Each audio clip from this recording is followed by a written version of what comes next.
खबर पजी वेदी तो केड़ा सुस्त बैठा हो केड़ा चुस्त बैठा हो। कोई खतरा नहीं मुझे किसी जबान का, आशिक गालाए बे कोई न गालाए, बेईमान हो मैं तो गालाई तो भी कोले। कोई खतरा नहीं मुझे किसी जबान का, कोई खतरा नहीं मुझे किसी जबान का, मैं दीवाना हूँ मोहम्मद की याद का। अल्लाह से वजह बेड़ा पार अदा फरमाए, अल्लाह से तो के करे दुखली न दिखा रही। मेरे तवज्जो कजो माबूद बजा परवानो दीवानो, छत में माबूद बजा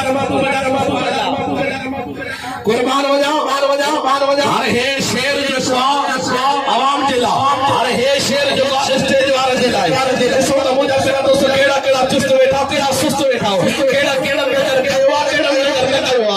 अरे खबर पड़ी मेरी मेरे मुर्शिद का गमसो मेरे सीने में है, स्टेज का वही आंखों का मारो। मेरे मुर्शिद का गमसो मेरे सीने में है, मेरे मुर्शिद का गमसो मेरे सीने में है। बड़ी खुशनसीबी ये है जो मेरा मुर्शिद आशिक अली का मदीने में है।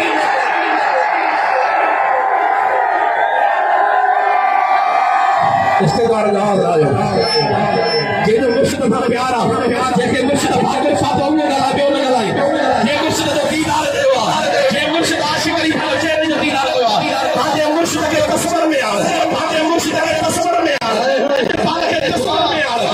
अल्लाह रो नहीं अल्लाह की साथ इसमा हुसैन बेड़ो पार करे चली सदको में तुम्हारी सुभान अल्लाह का।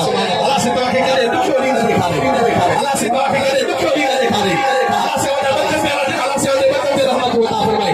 वही वली मेहरबानी वही वली मेहरबानी। नारा जो सुभान अल्लाह नारा जो सुभान अल्लाह। वाह कुर्बान हो जाओ अरे तो भेटाई सरकार कलम खयो अली जी औलाद थे जे भायो खट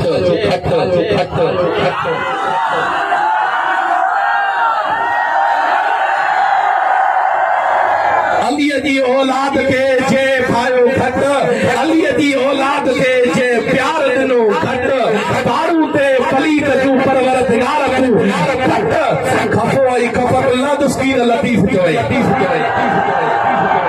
असरे तवज्जो कजो बाबू वजा परवानो दीवानो जग में